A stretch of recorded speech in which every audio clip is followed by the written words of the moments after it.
live in 5 seconds. 4, 3, 2, 1. Stop Talk Radio.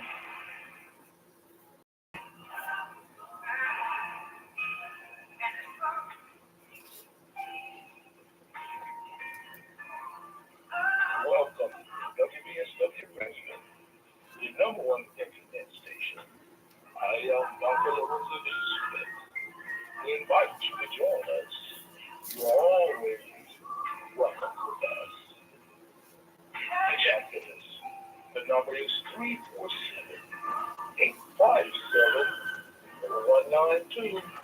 Check us out on the web, which is www.blogtalkradio.com/WBSW Internet Talk Radio. Also on Facebook. We go live, TikTok, Instagram, as well as YouTube television. We look forward to having you join us. We're going to make it do what it do. Bless and be safe.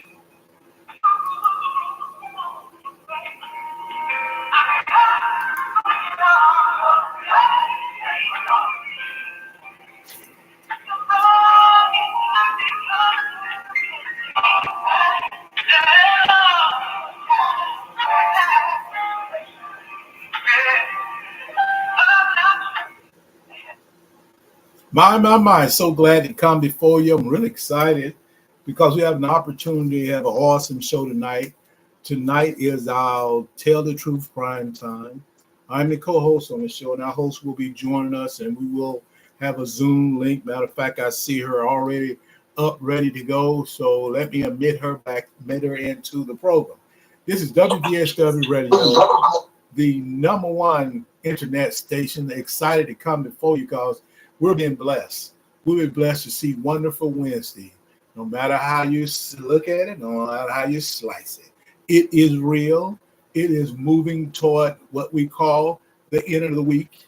So we're on hump day. So we're going to make it do what it do. So I'm excited because we got an awesome show planned for you tonight. When you talk about Tell the Truth Primetime, it focuses on today's life challenges. And we have many challenges. We want you to be part of the show by calling into our chat line. That number is 347-857-4192. Press 1. I'll make sure I get you on the line by identifying the last 4 digits of your cell. Ask for your location, and we're going to chat. We're going to have an awesome conversation because the host with the most will be the lead person, and I'm just going to be riding back the horse. Back in the bike, whatever it is, I'm riding with her tonight. We're gonna make you hear already talking. She ready to go, get a good volume in there. You see? I'm ready. And I'm excited because we made a situation work out. I'm gonna tell you because the volume is great coming through a new system now. It's not actually new. I just kind of use a different way. So we're gonna make sure we get it. The web link to check out the show is www.blogtalkradio.com/WBSW Internet Talk Radio. You also have an opportunity to tweet the show at Lisa Farrell 24, at Zeta Phi Sigma _ with the number 10, and at Lorenza D. Smith 15. The live broadcast that we have will be available TikTok, Big O Live, Facebook.com, and you can use this handle to connect if you're not a follower, but become a follower or a friend. And that is truly Dr. L. Diaberto Smith. So we're excited to have that opportunity. And also on Facebook, you can go to Lisa Farrell, and you can be able to be connected with her. And we'll be making it do really what it needs to do then. On Instagram, well, we're really excited about the opportunity to come before you. We're partners with the Brothers of Phi Beta Sigma Fraternity Incorporated, Zeta Phi Sigma chapter of Greenville, Alabama. It's Z Squad Greenville 1981. And on the YouTube channel, that's the Smith Way Enterprises. You can subscribe. You can become a member so you can catch our updates, on-demand episode. as well as you can monetize with us. We're excited about using the live broadcast just to monetize to help purchase some of the gifts we're going to make sure we'll be giving out for Christmas. So we're truly excited about it. You can purchase a star, a badge, a flower, or a light. Even if you don't purchase anything, send a like up if you're joining us because we have a show planned for you because the title of tonight's show is Hatred in America. And we all may at some time experience some form of that. And might be experiencing right now. But WVSW Radio, the number one internet station, have listeners and watchers in 50 countries now, on 6 continents. So we're truly just enthused. We are just way beyond ourselves. We have added 5 countries since last week. That's how things are happening and blowing up. We thank you so much for all you listeners, no matter what site you're on. We really appreciate you being a part of this right now. So on those 50 countries on 6 continents, you can check us out. So it's nowhere in the world you can't hear WVSW Radio, the number one internet station. Register for WVSW Radio giveaways. We ask you to send your name. If you're on one of the social media sites, just type in your name under. Just say I want to. Just put the comment part. Type your name with the means of transaction. There are 5 means of transaction that we have available. You only have to send one. Be a part of the registration process. That's Bitcoin, Cash App, PayPal, Venmo, or Zelle to Lorenza D. Smith 15 at gmail.com. Just send one along with your name so we can register in the giveaway, which will be we can give away hotel stays 3 nights, 4 days, 5 nights, 6 days. And we take care of the cost per night. You take care of your amenities, your tax, your food, your travel there, luxury hotel internationally as well as domestic. And I just thought about it. I still hold Lisa. I got to make sure I get Lisa a trip. I know her birthday coming up very soon, so we had to make sure we get that in her hands. Truly, as she's smiling because she said, "Wow, time moving by pretty fast, ain't it?"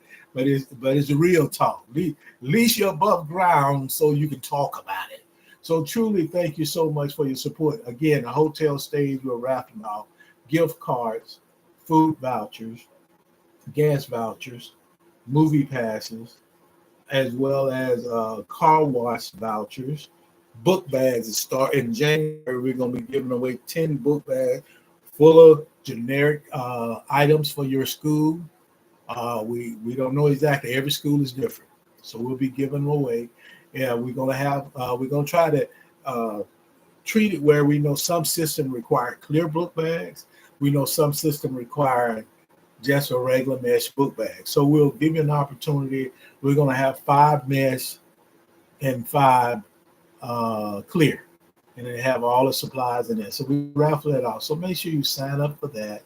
And we also ask you to sow a seed of $1 with WVSW Radio Station by sending $1 to Cash App, not Cash App, $ LORENZA D as in David SMITH, or PayPal Lorenza D Smith 15 at gmail.com.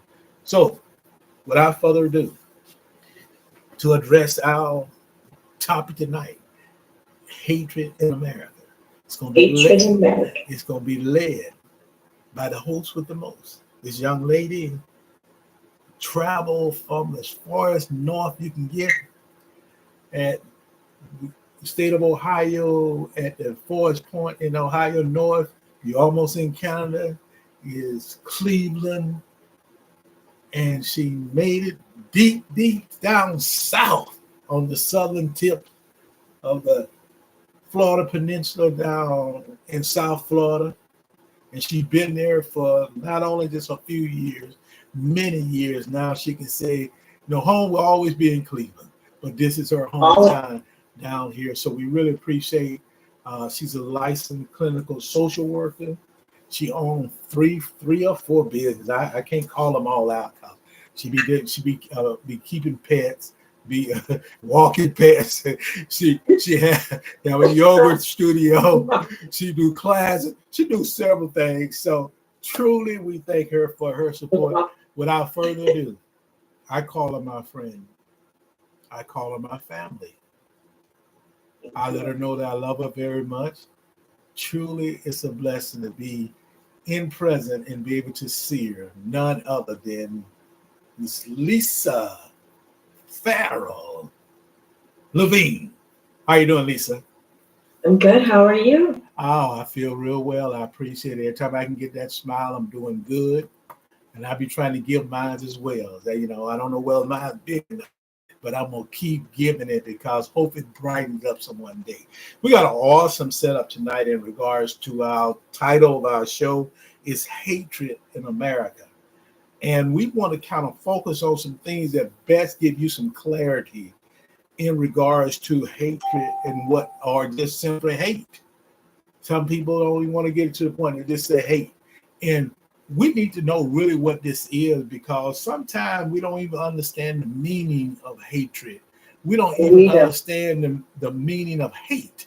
So when we're talking about this title, Hatred in America, we're going to touch on several things. What does hate or hatred mean? What is it referred to in America? Hatred, what is it referred to? What is the root cause of it? You want to know what caused it? And we know because of people different background, foundation, individuality can create some of those things. The way you're raised, just the way you are, that you was dealt with some things and never heal from, where you're not willing to see the world in more of a wholesome manner. You want to keep your tunnel vision on. We're also going to see where it in America is on the rise. We want to see if it's on the rise. We're going to share our point of view. We're going to share our thoughts, and we want you to do the same thing. Let me give you the call-in number, then we'll get started with the show. The call-in number is 347-857-4192. Press 1. Now, make sure you get you on the line by identifying the last 4 digits of your cell. Actually, a location that you can chat with the host with the most. That's Lisa F. Levine, and me as the co-pilot today and always, and I'm so glad to be blessed to be the co-pilot, none other than Dr. Lorenzo D. Smith. It's a pleasure to be here. So Lisa, let's jump on this right now. Let's make it do what it do. And I have someone that might want to get on the Zoom. That's one, but two, okay. Can I read 2 things before we start? Yes. The first thing I wanted to read, everybody, I swore never to be silent. Whenever and wherever human beings endure suffering and humiliation, we must always take sides. Naturally helps the oppressor, okay. Never the victim. Silence, here's the important part. Silence encourages the tormentor, never the tormented. Okay. That's Elie Wiesel. Elie Wiesel is a Jewish man. He's written books. That was the first thing I wanted to read. I wanted to read something by Dr. King, but it's very long, so I'm just going to read a shorter version. My kids were talking about it in class today. They're 7 and 8 years old, and they were talking about I Have a Dream. At the end of class, they wanted to hear Michael Jackson, We Are the World. They're 7 and 8, 9 years old, and I was impressed that they were repeating, and I'm very proud because it made me start to tear up.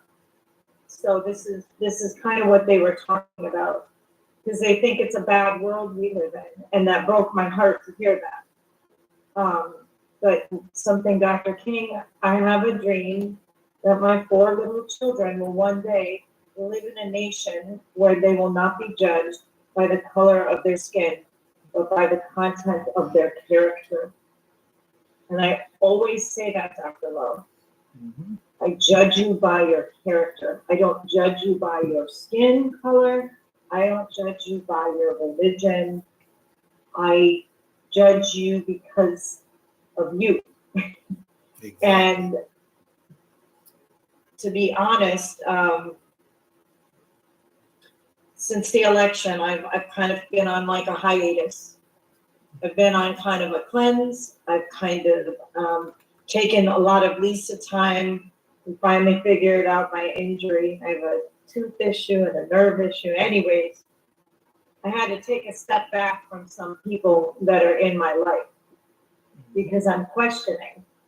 I'm questioning comments that have been made to me about Black people, about Jewish people, about gay people. And that was why I wanted to discuss this topic, because I think people who know me probably would know that those are the wrong things to say to me. And it was very hurtful. One comment in particular, which has stuck out, is I need to educate myself better in being a Jew. And I don't like the word Jew, first of all. But to tell me, well, who'd you vote for? You voted for Trump, right? You're a Jew. I'm like, what?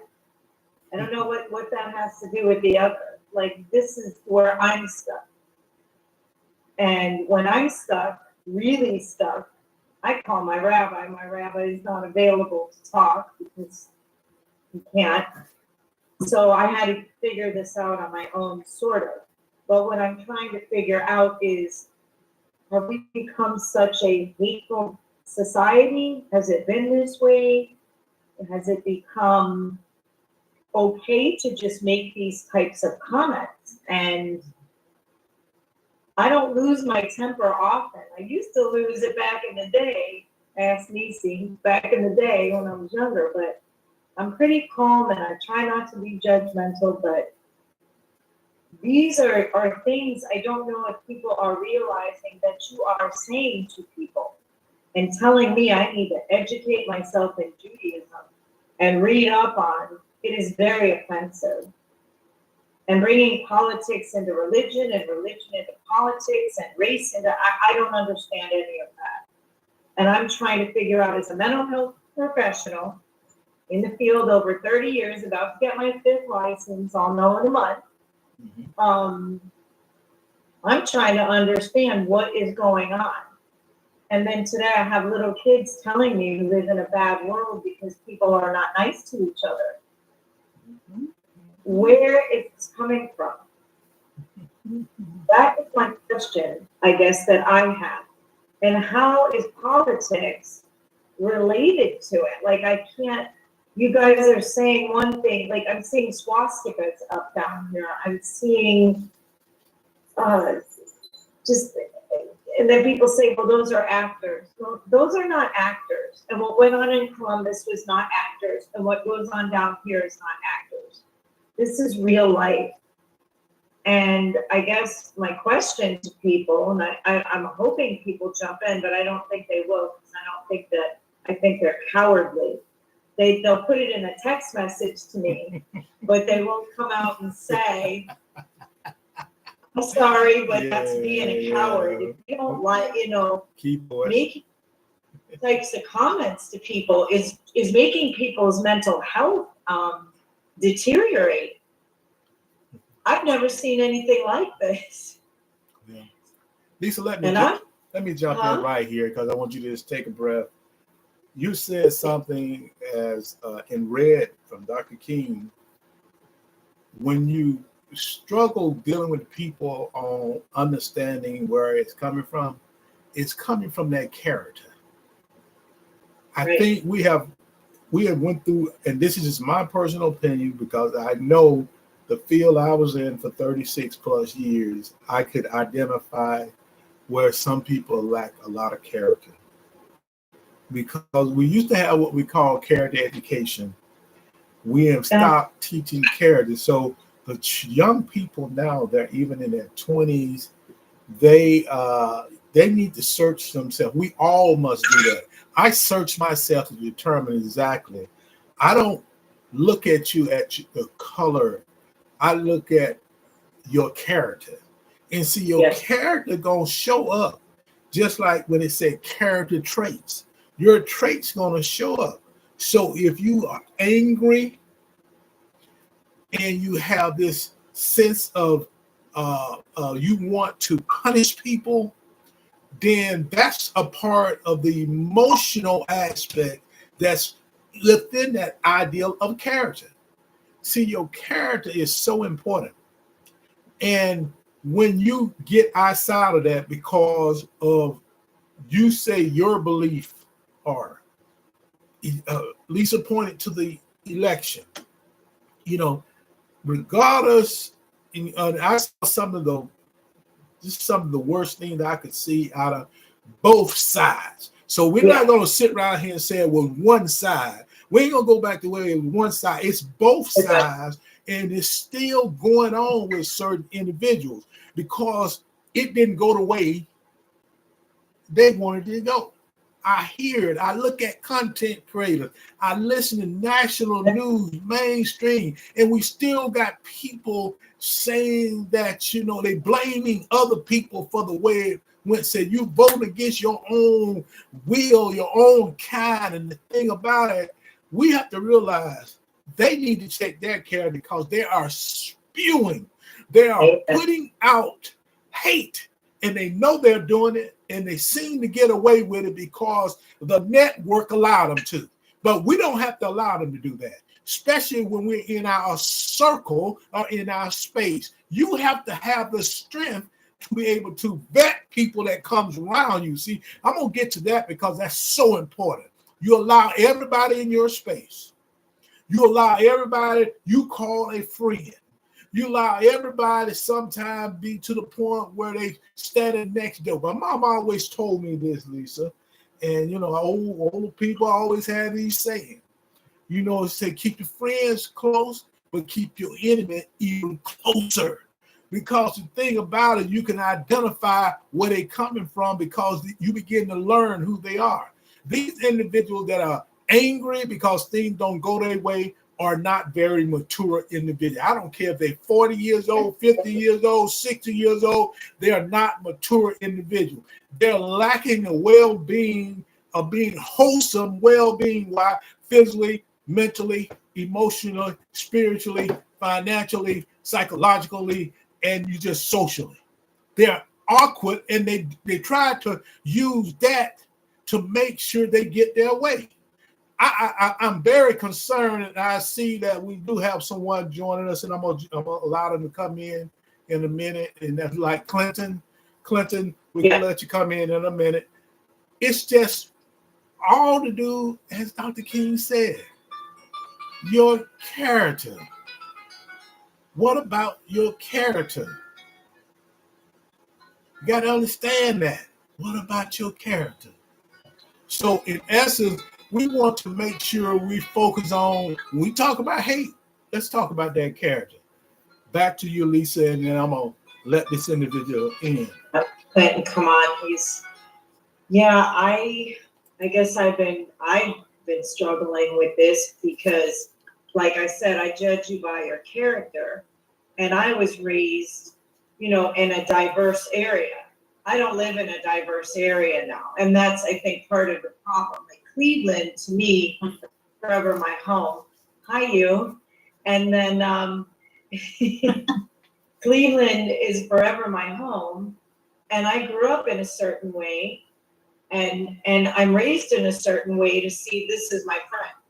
This person is my friend. We didn't see black, we didn't see Chinese, we didn't see that was your friend. And now it's not like that.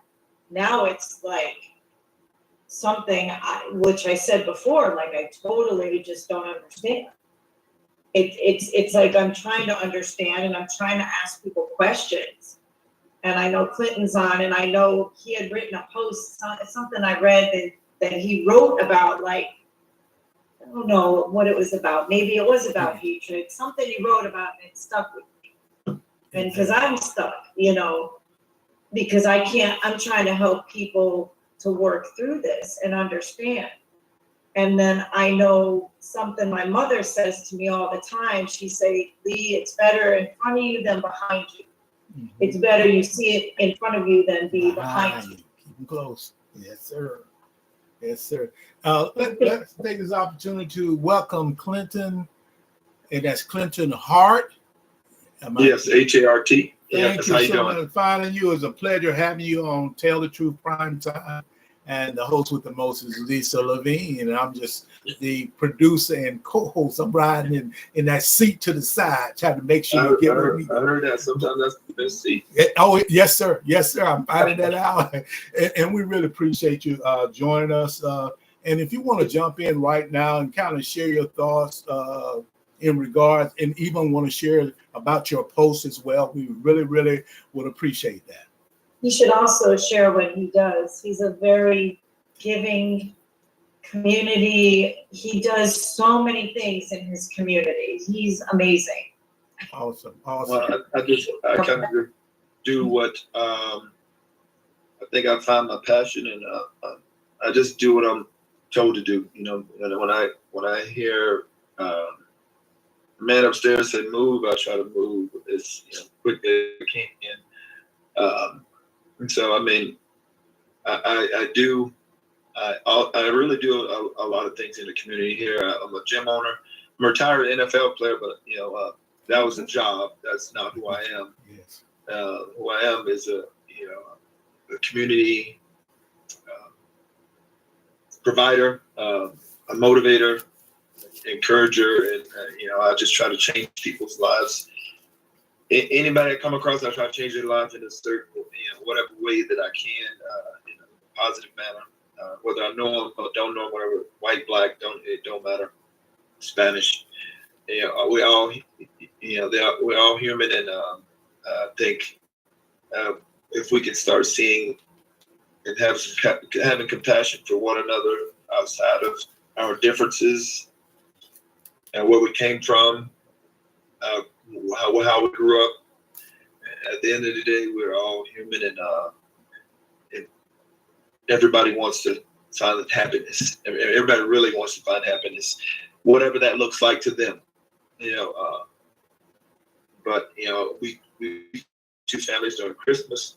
We paint houses for single moms, so on and so forth. I won't sit here and toot my own horn, but it's a lot of people out doing a lot of great things, and I just happen to be one of them. And I thank God I have that ambition to do that. A lot of people have it, but they don't act on it, and I'm glad I'm one of those that acts on it. That's awesome. That's awesome, Clint. And I tell you, I really appreciate you sharing that with us. And I just want to, I know we're going to get on the topic, but you said something that I'm going to say a former educator. People tell you we don't need to say retired no more. Okay. Yeah. Said former, and I put 36.8 years in the field. From teacher, coach, all the way up to central office administrator. You said something that and I think sometimes we fall short with our young people. They think about just getting to the for example, as a professional athlete, all they think about is see the money. They don't see it as what you just said. It's a job. And it's just like any job that they get training for and going through the process of playing the sport and doing all the training, doing everything so you can be hired on that job, so you can stay on that job. I think they just see the excitement of just being a professional athlete in whatever manner, instead of seeing that is a job. Yeah. And you may have to one day, because of just maybe an injury, do something different. So preparing yourself beyond that is very important. I just wanted to bring that up because you said it, and I didn't want it to get away, because we talk to young men, young ladies all the time, and I mentor many now, and all they talk about, I want to be a professional athlete, and I'm just, don't even participate in a sport. And I'm like saying, these kind of things, that is a job, son, requires you to work just like any other job that have hours, generic hours, but you still have to work, and it requires you to go way beyond. I just wanted to say that, but you're right on. You're spot on. And it starts at home. It starts with the parents. It starts with, especially with NIL stuff. It starts for you get all these kids jumping in the portals. You get these high school kids. Football is so different. I posted stuff today. Football, when I played back in '95. We loved each other. We played for each other. It was just such a different passion for the game, and it taught us so much. How to deal with different people and different. I played with guys that were rednecks, and I say that because they were rednecks, and we loved them, and and we grew up on the wrong side, different side of the track, and we loved each other because we grew up in the same little rural country town, and we just loved the idea of playing together and being able to come together from all different genres, and we just focus on bringing excitement to that little town, and it brought us so close together to where now it's so different. Money, kids are chasing money, kids are chasing all their own things, and football's so the culture of playing because you love the game is out. It's now I'm playing not to get hurt because I want to make money. I'm playing, the passion of playing because they want to, make people proud in the stands and make the town proud. But there's no culture to it. You hit it right on the head when it comes to these kids want to just go be celebrities and go be famous, and they lose sight of that's just a job. That's not who you are. Nope. A lot of guys, like when I said I left the NFL, I left it there where it was because, it was a platform that God gave me the ability to do the things that I'm doing now to where people respect where I've been, but that's not who I am. I'm not. When people say you're the NFL player now, I said no. I'm a guy that played in the NFL, but I'm a gym owner. Yeah. I'm a gym owner. I'm a businessman, and so I think and I made a post today about just some high school kids that's from a high school that's going to D1 schools, and the first thing I tried to say is, congratulations to the young men. They get the opportunity to go further their education and play this sport. A lot of people just leave the education out. They said, congratulations to these guys. They get to go play D1 football. You ain't gonna play that football without the education part. So, and then I said for the guys that aren't going further, a lot of guys and I see it all the time. Guys come into my gym that played at small schools, and they're like, I want to go to NFL. And I'm looking at them like, bro, it ain't going to happen. You're 26, 27. Stop chasing that. You find your purpose. That I know we want, but that ain't for everybody. Everybody's not going to make it. But that's not who you are. Don't get hung up on, being this superstar football player that makes all the money, gets all the girls out of it, because that's going to end. Oh yeah.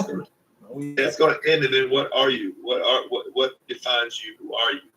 And that's why a lot of guys right now, even that played, and you see them hanging on to the NFL, hanging on. They can't let that lifestyle go. And so some are doing good at it, but some are got to be in the lifestyle. So they got to find a way to be a coach. Got to be an intern, because they don't be. That's all they know. And that's what happens to a lot of football players that end up taking their lives after football, which is sad. It's because you lose your identity in that. You lose who you are, and it's sad. We've had some guys, Junior Seau, and some other guys that that's all they know. Yeah. And then when they lose that fame, because it is enticing, when people run up to you and want to sign you, they want you to sign their baby's forehead and sign this and sign that and sign their arm and sign the shirt and sign their chest and all these different things that they have asked to sign. And it's just like, it's really over. But if you don't keep your humbleness about it, and you let all of that take you like too far above the clouds, it's hard to come back to ground. It's hard to come back to ground zero when you've been so high up. So me personally, I try to tell kids, the part about it, the game is that, I never let it define who I was. I wanted to sign everybody's autograph, because I tell myself, even when some guys will walk by people and not even pay them any attention, and people are screaming, and I said, they had to pull me away, because I was like, listen, one day this is going to end. This is going to end for me, and I'm not going to do it anymore. So I'm going to do it and make these people's lives different, whatever that may look like to them, by signing a piece of paper or a ball or whatever. Yeah. But a lot of the guys really let it get to their head, and they looked like they acted like they were above everybody. You know, and they treated people so. I just kept my humble ground. I just stayed on ground zero, and I treated the janitors like they were people. I treated everybody in there. So when I left, it wasn't. I was going to leave it. I was going to leave everything behind. So I did. A lot of guys can't. But you're right on the point with that about the kids. They're stuck on making all this money and being celebrities, and they're losing themselves in that. And Clint, let me jump. I'm sorry, Clinton. Let me jump in and just ask you something, because you said something that I have encountered with a lot of individuals when I give my opinion in regards to even their career. Do you find when you share with some of these guys when they're 26, 27, it might be 21, 22, that you might need to consider some other focus instead of trying to focus on that? Do they say you're trying to take their dream? Do they get upset? Because I encounter that when I tell individuals about we get one opportunity at doing some things that God have set for us. And if we don't take advantage of it, it's not a guarantee that opportunity is going to come back again. And I talk about that in the career that I've been in, and in the field I'm at a university teaching as well. But the bottom line is some get upset, and to a sense they may say, I hate you. You see what the hate we got? Because see, the truth, a lot of people hate the truth. They don't like the truth. Well, the truth hurts. If a parent bring a kid to me and they want him to be a quarterback, and I train their kid, I'm thinking to train their kid, and I look at him and I say, okay, I need to see him throw, I need to see him run. And I'm very honest. I said, no, it ain't happening. How tall are you? I tell them their measurables. I said, you're this tall. Your husband's how tall? This tall. He's not going to be but 5'5". So same thing with athletes when they come in. I say, well, what position did you play in college? You played this. Okay, well, let's look at all the guys that got drafted. Let's look at the guys that ain't got drafted, that should have got drafted. They got stats. They got film. Okay, what are your chances of getting through this? Let's be honest. Let's give it an honest assessment of what do you think your chances are when you have no film. You have this, and I try to put it in perspective to where they can see it, and I'll even go as far as calling a coach, for calling a scout in front of them and letting them hear talk on speaker, and they'll say, "Do they got film?" Well, no. Well, that kind of puts things in a reality check for them, because it ain't just because you want to go to college or go to the pros. It don't happen that way. So I will put things on the spot and say, okay, you want me to call somebody? I'll tell you what, I'll call an agent right now. And he's going to ask me certain things. He's going to ask me, well, how tall is he? What's his 40 time?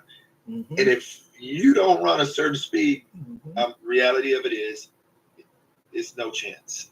So, and it does, like you said, guys do get offended, but I mean, the truth hurts, and they need to know the truth. And so I try my best to guide them in a way that, okay, I try to find out, well, if you love football so much and you know football, become a trainer. If you can't get to it, that's what I did. Now I pour what I learned in the kids. Make money. As many trainers make a good living doing what they do.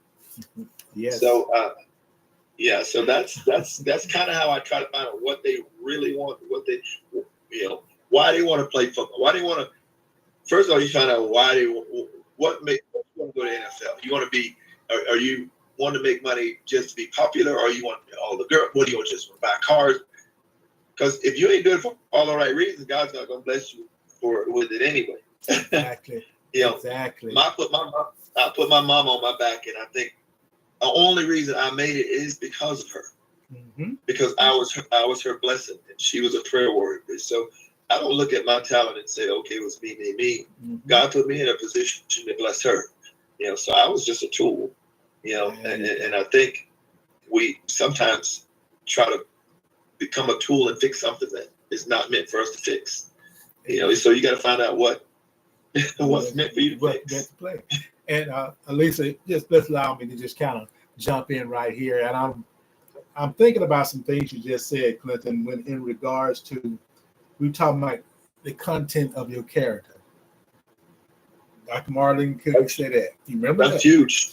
And one thing that's part of the character trait is being able to deal with honesty. Yeah. Being able to trust individuals. And if you're not able to do that, those are two major things there. You're not going to be able to sustain what you want to do anyway. And then that leads you to resentment. See, when we're talking on this show about hatred or hate in America, a lot of people resent other people because of something happened to them. Those people had nothing. Clinton, just like you said, they come to you. It ain't like you going out there grabbing them. Come in my place. They come to you. You share with them where they are. First of all, you whether people believe it or not, age does matter as a professional athlete. People don't believe that. See, they don't realize, they think because they're 28, 29, 30, and 31 years old, they're going to make it in the league. That's a lot of 18, 19-year-olds. There's a lot of 18, 19, 20, and 21-year-olds coming out each year. And that window's closed. And you got to realize that, but when you, being able to have the character to understand that he's being honest with me. He's been truthful with me. And just like the movie A Few Good Men, they asked him for the truth. He said, you can't handle the truth. And too many times, that's why hate come into play. Whether it's a political situation, whether it's just a family situation, whether it's a friendship, wherever there's relationships involved, you're going to have a tendency to have people that just can't handle the truth. And they become very, very aggressive towards you. And see, that's what we're looking at in this world at this time. It seems like, I try to relate because I've been around quite a few years. I've been around quite a few. Like my dad said, son, if you could make it to 60, just 3 scores, now you got a chance and you live beyond that by the grace of God. So my point is, I looked at those years and I see that a lot of people hate because of trauma they experienced. They really hate because something happened, even in their family situation. They're dealing with hate because their friends turned their back on them. They're dealing with hate because it was in a relationship with someone and that person did something wrong to them. And they got resentment. They got hate for you. And they really will show it if they get close enough to you. And it's so amazing. I'm going to say, I was listening to a content creator before we came on the show, and they was talking about people that's always out telling something about you when they don't know you. See, that's a character building thing right there. If you lack the ability to go and speak kind words, see, we need to have kindness in this world. We don't need to continue to be angry and be so emotional that we can't live with one another. Regardless what the color of your skin, what gender you are, ethnic, ethnicity you are, whatever you may be. We can't. That's where we are today. That's where the hate, and that's why it continues to rise, because someone hates someone because of the color of their skin. Someone hates it because that person may have a financial better situation than you have.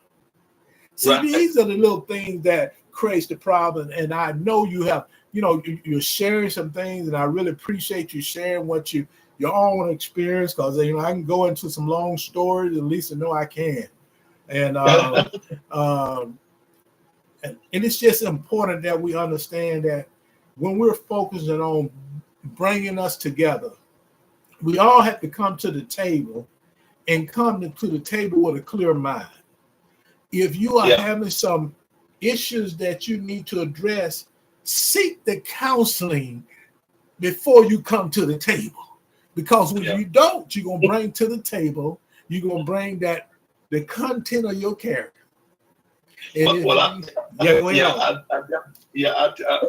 to say that's what I feel. This post, that was one of them. Can I read it? Yeah. Another one, but he posted, your mouth is a weapon that can build or destroy you. Use it wisely. The first enemy of your life is your mouth. That was the one post that it hit me. That was one of them. That was November 14th. But there was another one you put up I was trying to find. But that's true. Because he says things that you say things that make me think, it impacts other people. Mhm. And, I talk to player after player. I hear story after story and, you see bad things, but this is true. Your mouth is a weapon. Because you got to think God knows your thoughts. The devil hears your voice. Yes, sir. So that's why your tongue and your mouth. You got to be careful what you say out your mouth. About yourself, about your life, about where you are, about depression. I will never say I'm depressed. I will never say those words to myself. Yes. Because when I say those words to myself, I can't be excited because I allowed those words to come out of my mouth. So how can you be excited saying I'm so depressed? That don't even go together. Nope. You can't say I'm so happy and be so sad. Right. Those emotions are contradictory to each other. So I tell people this right here. The reason a lot of people hate is a lot of people hate and disagree because they don't understand. And they don't want to. They don't get to understand. They don't try to understand. And a lot of people hate people for no reason, really, or dislike people for no reason. Yeah. I can be in a nice car and pull up to somebody next to me that's not in a nice car, and it can be a brother. And we so programmed, and I'm being honest, we're so programmed to not be encouraging that we look down on each other and say, "Oh, he think he better than everybody." Yes, looking sir. at him. And instead of saying, "Bro, how did you get that? How did you do that? How did you climb that hill? How did you make it to that point?" We look at somebody, we want to take. We look at each other, we want to take from each other, and we want to scar each other because we think that's going to heal our pain and our hurt. So it's very, it's sad that history has programmed us programmed a lot of men, especially men of color, to not work together and be so disgruntled seeing another male like us, like me, doing great, instead of saying, "Bro, bring me with you. I don't want to go with you. I want my own." There you go. And not knowing that I look at so many athletes, African American athletes, that can do so much together, but we do so many things separate because we're chasing an identity. We have an identity crisis that we're trying to figure out who we are. I want my own football camp. I don't want to. We got 10 athletes in this whole city, and everybody got a different camp. Yep. And it's like, I believe it. I know it. And what are we teaching the other young brothers and young sisters coming up? We can't work together. Yep. We don't know how to work together. It's always I need to be better than that person. They got this. I need to be better than them. And so that's the sad part. And until we go into our malware, our computer, which is our brain, and disinfect it and get all that and reprogram, the monitor is going to show what it shows. And I tell kids that what goes in your brain what goes in your mind and your brain is going to display on your monitor, which is your body. If you angry in your mind, it's going to display on your face. Yes, sir. Yes, sir. If you're excited and happy in your mind and you just joyful, it's going to display on your monitor, which is your body, your face. Exactly. So I try to tell people, fix your computer. There you go. Fix your computer because you're infected. Exactly. And Clinton, let me say right quick, and When Yes, I sir. think about just one thing you said previously, you said people hate for the wrong reason, and that's powerful. I'll use an example. I can remember my oldest brother. He was working at a meat packing plant, and there's an opportunity to become a supervisor. Mhm. You know, everybody didn't want to take the job because they were afraid of the friends and what the friends would say. He Right. he chose to take it, and when he took it, he brought us some knowledge home. He said, "I didn't know that we could hate each other as much as Uh, I'm experiencing hate." He said, "Just simply because I took the job, a lot of the people do no longer want to communicate with me. They're angry because I took the job. They had the right. same opportunity." And that's what when we're talking about hatred in America and hate we're dealing with day to day, is that people don't like themselves. Right. And when Right. they look in Right. the That's when they exactly it. look in the mirror, they don't like what they see They're angry at their own lives. at their own life, but then they're gonna come and when they see you trying to do it's just gonna be a tad better than they are. They would Yeah. rather bring you down. As I was saying, that content person was talking about. Don't sit around and listen to people that's trying to Right. tear you down. It's Right. amazing we are drawn toward people who are truly trying to destroy us. And what Right. we have to do Yeah. is take a step back and say, I'm going to create a space.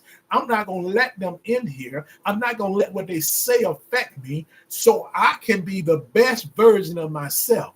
But when you hate yourself, you don't have self-love, you don't understand self-worth. Your Right. self-esteem self is important. And people always talk about, man, you selfish. No, it's a difference between selfless and Right. selfish. And Right. and people got to realize when I say I want to make sure I put myself in a space where I'm going to be comfortable so I don't have to deal with all this drama, all this Right. hate, I'm going to do it for me. And too Right. many times, like you said, is that hate is from for the wrong reason.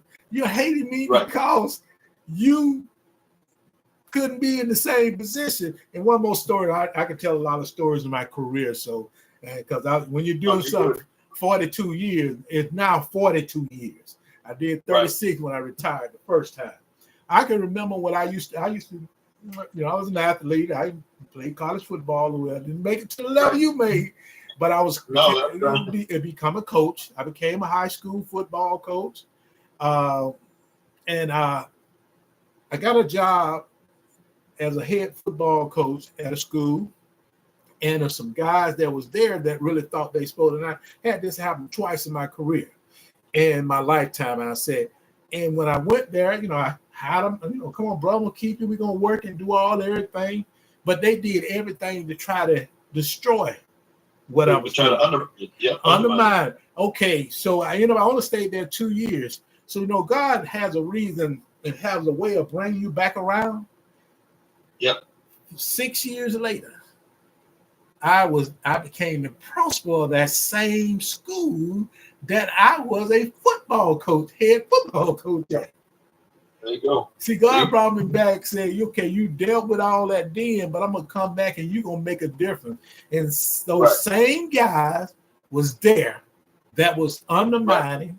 And the thing about it, the way I dealt with it, like Mama blessed me and told me, and said, you be fair with everybody. She said, be fair, firm, and sometimes tell a joke. Said, keep them 3 F's in your life, and you'll have a chance to be successful. So I told him, I said, I'm going to be fair with you. I know what you did back then. I'm going to let you know now. See, God put me in this position for a reason. They kept saying, that's my job. That's my job. That's my job. I said, but God didn't bless you. He blessed me. My blessing is my blessing. Right. Your blessing is your blessing. So if I'm here now, I'm the one in charge now. My blessing was for me to be in charge of you. Now you either can work with it, or make your decision. Right. So I just want to tell that story. Truly, And I got a couple more I can talk about. I could be talking all night, but I just wanted to be able to share that, to say that people hate you for the wrong reason. They hate me for even accepting the job first as head Right. football coach, because they knew me before I came there. Then they hated me for accepting the principal job. Right. Hate is a strong word. Yeah, hate is a strong word. You said something about the driver's seat in a passenger seat, and she the driver, you the passenger, and that's kind of how I cap off my journey to the NFL, which I try to tell kids, young men that's going to college, young men that's pursuing whatever passion and goals they want to. Sometimes we want to drive, and we don't have license to drive. So sometimes we're in the driver's seat and we have no clue where we're driving. So I told myself that I was going to get out the driver's seat and let God drive me where He's supposed to take me. And a lot of people don't understand that where you trying to drive to the NFL, but that's a crash because that ain't meant for you to go there. Yeah. And you're missing the turns. You're missing the turn down Martin Luther King that's gonna take you to the job and the passion that you're supposed to be down, because you're in the driver's seat and you just steady keeping the wheel straight when God trying to turn you right and left here and there, and you just in the driver's seat saying, "No, I want to go to NFL. You ain't saying I want God to take me where I'm supposed to go, where He wants me to go. You're saying I want to go, and I think the verbiage is all miscued, and I think that's where a lot of people get lost. That is, kids trying to drive and they have no clue where. I think that's. He dropped. I think he may have dropped, because we still here, and he was driving, I believe. Yeah, he's good. Yeah, he is. I think he's on his way home, but he's good. I mean, there were just a couple of things that he had posted that I had seen, and he's very impactful. And he's very honest. Mm-hmm. And I didn't get a chance to ask him, but I wanted to ask him, like, a lot of times I come out here and I'm either seeing political, or I'm seeing hate towards NFL players, or I'm seeing things that all of a sudden now I see bad things about Nick Chubb. Oh my gosh. This poor man, what he's been through for 13 months, that's my, I love everybody, but that's really and I'm thinking, oh my goodness, well, we need to give him, and then they should get rid of him. And I'm thinking, people see these things, and it's hurtful, and it's mean. And I get caught in my emotion about it because of what I know and what I'm hearing people say to me. And, it's okay to say it on a screen. None of you would ever walk up to one of these guys' faces and say, not one. And I always tell my guys that, I go, not one person would ever come up to you and say that. I said, they're hiding, because again, the word cowardly, they're cowards. And, that was maybe something we can have him come on again. Yes. And talk about some other things, but it's a tough time, because I feel like, we're trying to put good out there and promote good. There were a couple of things he posted that hit me, and one of them was the one that I read. There's only certain people's stuff I look at nowadays anyways, but you've got to be mindful of what you're saying and what you're doing, because words can destroy people. Yes. And he's right. It's your mouth is a weapon. Your mouth is a weapon. And I wanted to ask him, like, has he ever gone on and seen racial comments or, negative comments about himself? And I know I've had other players say this, and where are we, what's going on that makes it acceptable? And do you really hate the person, or maybe they're having a bad game, or maybe somebody's having a bad day? Yep. Maybe someone doesn't feel good, not even an athlete, just in general. Mm-hmm. Maybe somebody's going through something, but hate, he's right. Hate is a harsh word, but that's what's going on. And like I said at the beginning, it's like bothering me, and I do my best to keep my own mental well-being in order, and I'm trying to help people because people are really lost and don't know how to handle. And I say stay silent. When you don't know what, you stay silent. That's what I've been doing. I've just been like going in, staying silent, taking care of, what I need to take care of. But, it's a hard time right now. And maybe this has been going on for a while. It is. And it's now just coming out and coming out. Those guys like him, they go through a lot. Oh, yes. Hell yes. On the race end. And, Yes. when you look at players and some of them also are trying to get out of a bad situation. Exactly. And that's a passion. Like some of them have been playing since age 6 or 7. And then the other thing, when somebody's injured or they're not playing well and they get, and that people always go to the race, like my folks were at a game with Deshaun Watson. I know everybody doesn't like Deshaun Watson, neither here nor there. You were cheering somebody that was on the ground, guys. Mm-hmm. Yep. And from what I was told is racial slurs all sorts of comments were being made. That is so classless to me for anybody, even on Twitter. I don't go on Twitter. You guys are all on Twitter. But people are telling me the things they've been seeing on Twitter lately. It's mentally damaging to people. Yep. Exactly. Go on. And to add to that, Lisa, it's amazing that it's like those individuals, the same ones that may be sitting up in the stand, are the ones on the keyboard. We put them in the same situation because you've been to a game. If a player is not playing well, the people in the stand may boo. They may see some things, and I think the biggest challenge now is that we have to check their character. And you don't have to know them personally, but being around them, they're going to show their character. That goes back to what you read with Dr. King. The content of your character is more important than worrying about what color skin you have or what economic situation you are. But we have this going on, and I'm going to point something out. We a lot of time we talk about racism, and then sometimes we try to label racism only with a certain race. There's racism in all races. People, whether you like it or not, it is. We got racism in all forms within each of our cultures, and we are racist toward each other. I don't care if it's a economic class situation. Say we don't have classes. Yes, we do. We either have the have or the have not.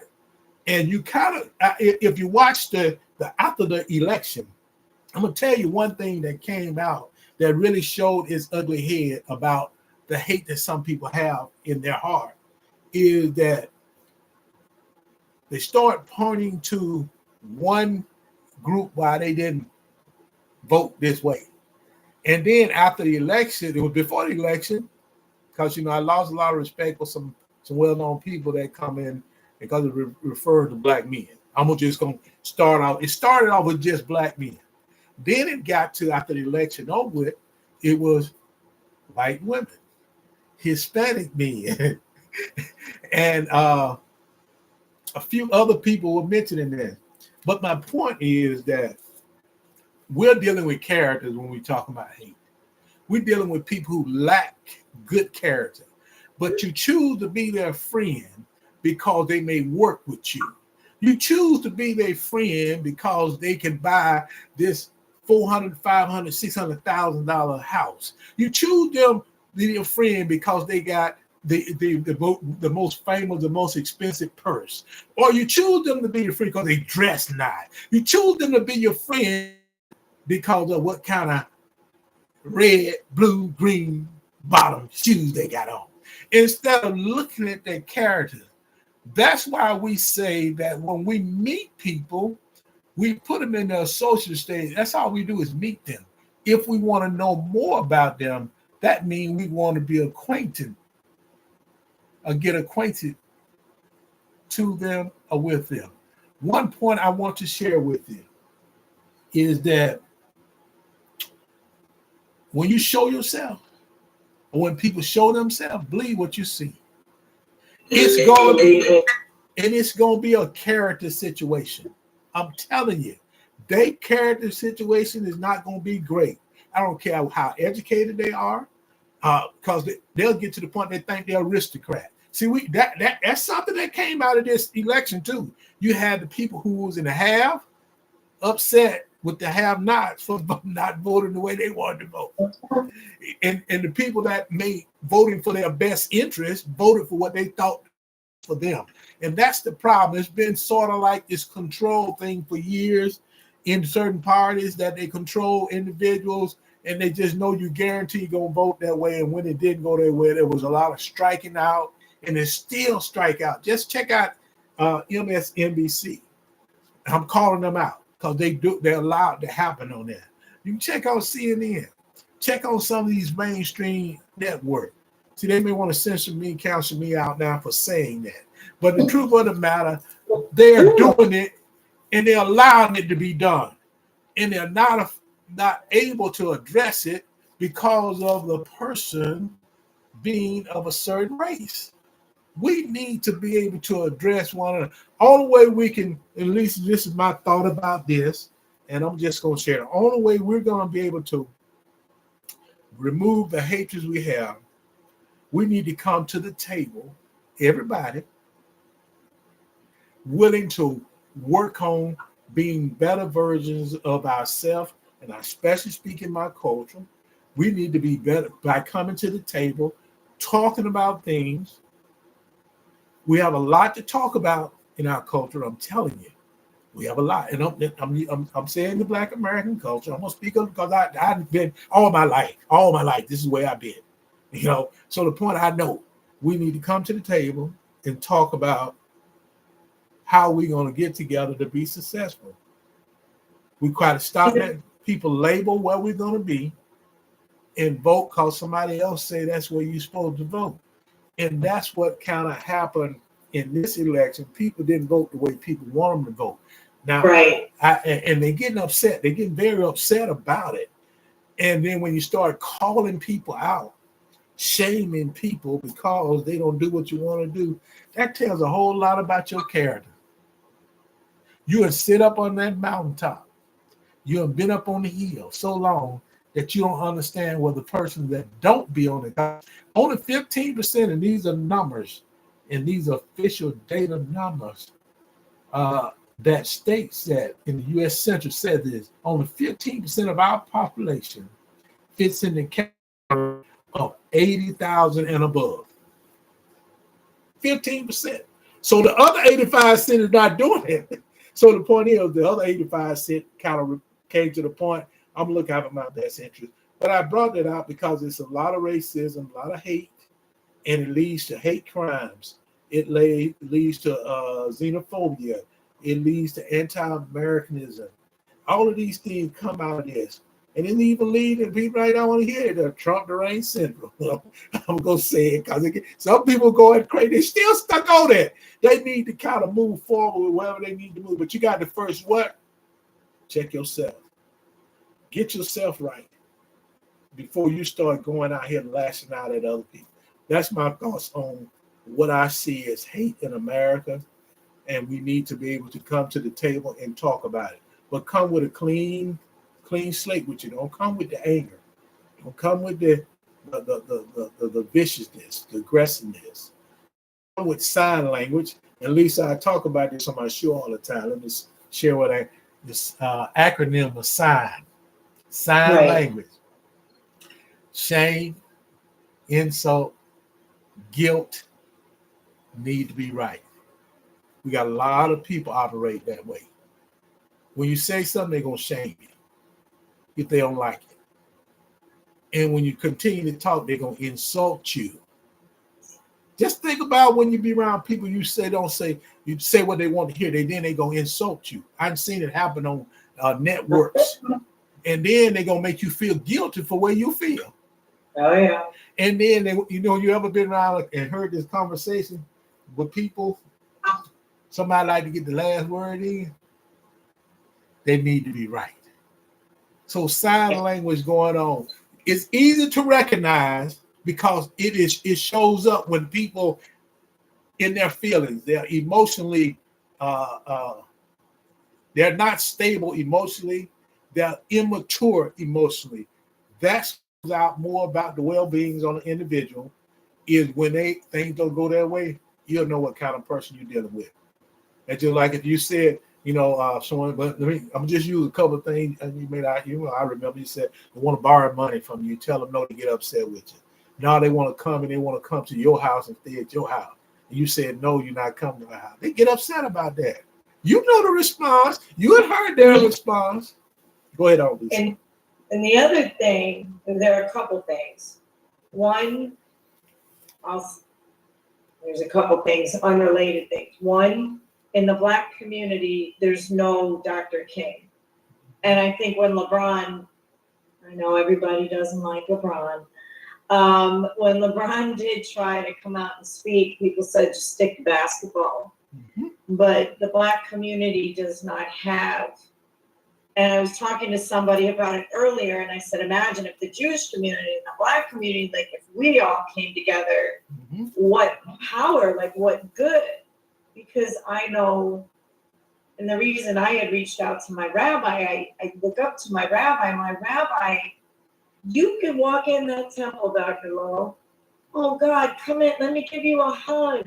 Here we have Hot Shabbat tonight, He has created this environment that I wish we could have everywhere. That's huge. Yes, it is. That's my first comment. My other comment is, people asking me who I voted for. Not only do y'all ask me for money, not only are you asking me to come over, you're asking me who I voted for, and that's not your business. And I respect, okay, you guys voted who you voted for. That's your opinion. You did what was in your best interest. Yep. But you're getting people incited, and I consistently have said, please don't bring this up to me.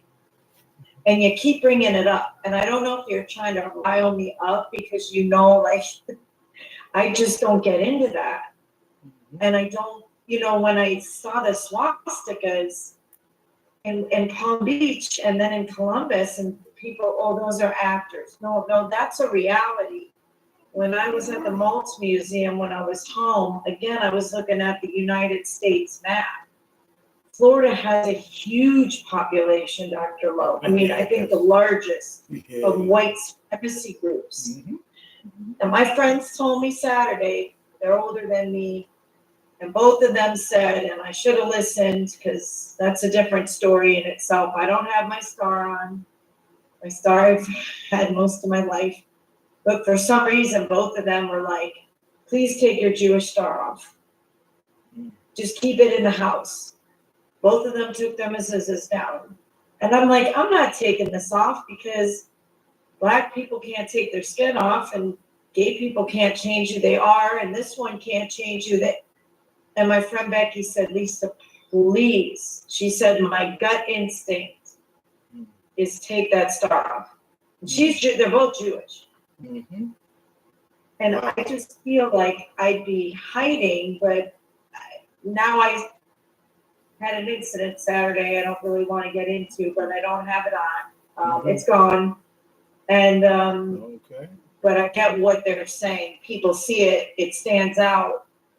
And you don't know what people are thinking because they have a perception like of Black people, like of Jewish people. Yep. No one handed me anything. My dad handed me my undergrad. My grandpa handed me my master's, and they handed me morals, values, and ethics. And I am who I am because of my family.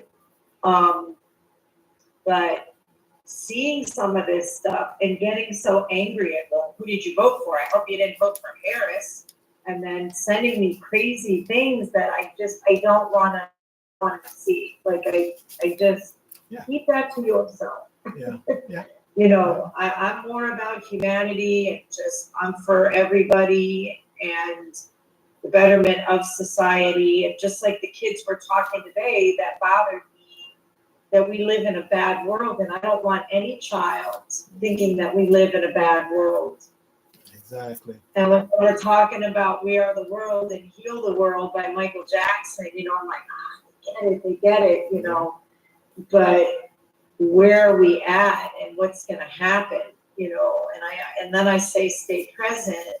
But guys, when you're asking people personal questions or making comments, you could really cause somebody, you know, to take a turn for the worst. Exactly. Well, and sometimes people could be depressed and then see something or you say something, they could take their life. I mean, that's true. Mm-hmm. Exactly. We just don't know what's going on with everybody. And I think people are trying to figure out and understand where's all this coming from. Yep. And I never get stuck, Dr. Lowe. I always know what to say or do, but sometimes lately I just listen and be supportive, and I think that's something we need to support one another. That's it. And not be attacking and angry that we're not telling you who we voted for or what our political views. You know, I'm an independent, so I'm always for candidate. If you want to know, that's it. Mm-hmm. But it's a strange time we're in. I thought COVID was strange, but I don't think we've had a break since then. Nope. And I don't think race relations have gotten any better. And I try to figure out, like, what is it that you have against people? Don't you want to, like, I learned from everybody I meet. Yep. Every single person that comes into my life. And I always tell you, I'm grateful Denise connected us because I look to you as family and a mentor. Mm-hmm. And I learn a lot. And I think that's something we're missing. We're attacking each other rather than being more open to say, hey, you know, hey, let me explain this to you, or let me educate you on something. But yeah, people are getting like, it's this attitude or a disregard for others. Lisa, I want to say this right quickly. Maybe we think we have overcome that natural disaster.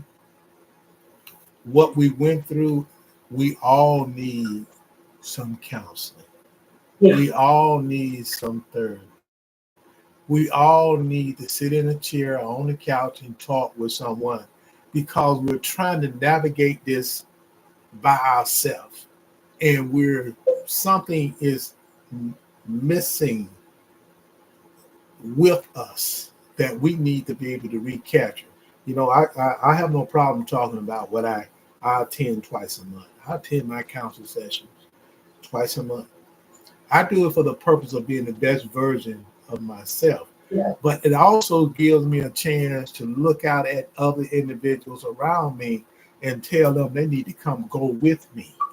They need to go to the session or either book their own session. Because that's so important, because you need to, you know, we went through a period that no one have ever been through. We went through it in the modern time. And we went to the point where we really took steps back. We human beings are meant to connect with other people. We're social creatures. And when you take that away from them, I don't care if you take it away from 4 months, 1 month, 2 months, it was about 6, 8, 10, 12 months. Then you expect us to come out of this having the things that we need that we don't, you know, I don't know that do we like what we look in the mirror and see? Is that one of the biggest challenges we have? And I want everybody to think about that. You know, the best way to understand who you are, take a shower, get out the shower, and stand in the mirror and look at yourself. I guarantee you can point 100 things wrong with what you should be better for you. So to get out of the mirror, get out of the shower, don't look at yourself, and go out in the world and start dishing out hate tells me that you don't really value yourself very much. Self-love, understanding your self-worth is important. Take time to do that. That's way you can deal with what's around you, and it'll allow you to keep things out of your space. I'm gonna tell you, we need to work hard on vetting people. We got to keep people out of our space. Everybody ain't meant to be in your space. You have, if you continue to let them come, they're gonna overrun you. And know what? You're gonna be converted just like they are. And you might be already at that point of hate. You might be at the point that you're at an aggressive, violent hate.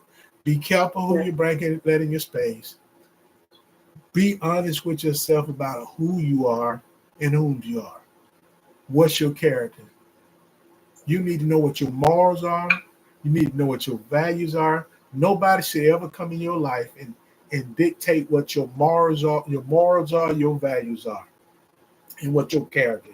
You should be having a handle on that. That's part of the foundation.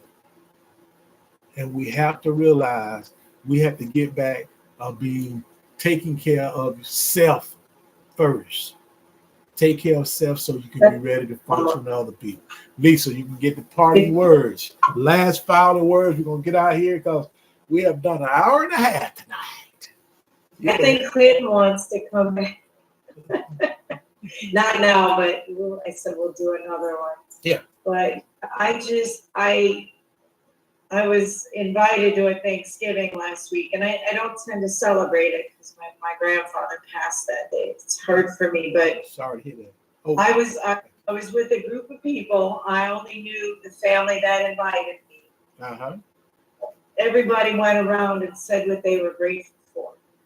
So this is what I shared, and a couple people were crying when they were talking, and it's interesting. I didn't know these people, but they're all going through stuff. And I said, I'm grateful for my family. Yes. I'm thankful for healing. I said, I want happiness, good health for others around me. And, I'm grateful that I'm able to find my peace. Mm-hmm. That's it. That I can find my peace. And I said, I don't know any of you, but I'm sending all of you love and healing energy because I can see some of you, are going through some challenges. And like I said, a couple people were crying when they were talking about gratitude. And that's something maybe we need to tell people, that we're grateful for them rather than telling them why we're hateful for them. Talk about what you're grateful and thankful for, because I know the point I'm at in my life. I'll be 54 pretty soon. Once you cross me now, you lose me. And I'm a good friend and I'm a good person, and I can clearly say that. I give the clothes off my back. Exactly. But at this point, I'm grateful that I've been able to self-reflect, heal, that I have good people around me, that some people have respected that I needed some space the past month. And I encourage all of you, take your space, clean your table off. You don't leave trash in the kitchen. Take things out that no longer suit you. Take care of you. You come first. You're worthy. Know your worth. Know your value. Know that you matter. And don't let all this outside noise, I was letting it get in my head. Don't let it get in your head. And be grateful for what you are and who you are. And if you don't like something, change it. Exactly. Lisa, I tell you, you close it out like it needs to be closed. And I'm gonna tell you is that I'm so excited that we have these moments and these times. This is our space, and then we're gonna continue to grow our season. God has been good. Lisa, you have heard the best thought process, the best focus point that can be presented to you by the host with the most, none other than Lisa Farrell Levine. truly, truly family and friend. I want to simply tell you, Lisa, that on this end, you always, you know what's all about. Because I love you and everybody on this set. It's coming from my heart, and I want to say to you that we ought to be thankful. We're thankful. On tomorrow, we won't have a show, but on Friday, we come with our sports show, and we want you to take care of yourself. If you got hate in your heart, take a little time, find your space, spend some time alone, check yourself, reboot yourself, and come back and make it do what it needs to do. So be safe, be blessed, and as we get ready to close out, I want to play this because I think this is a good closing. And we don't own the rights to the music, but we're going to play it.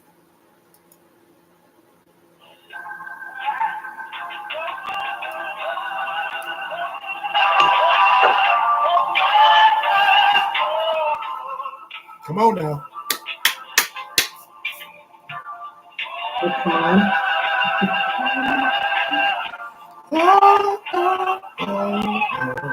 We're going to miss this guy. I want to thank you. I want to thank you now. Come on now. Everybody, it's been a pleasure. God has blessed us to be here and share something. We want to thank Clinton for joining us. Clinton Hart, thank you so much. The host with the most, Lisa Farrah Levine, and I am Dr. Logan D. Smith. Tell the truth, prime time. Be blessed, be safe, and take care of yourself. I want to let you know from the heart, I love you all. It ain't a darn thing to do but be soft, be sweet, be kind. Bye. Love you guys. Love you too. Bye-bye. Bye-bye. Night, everyone. Night, everybody.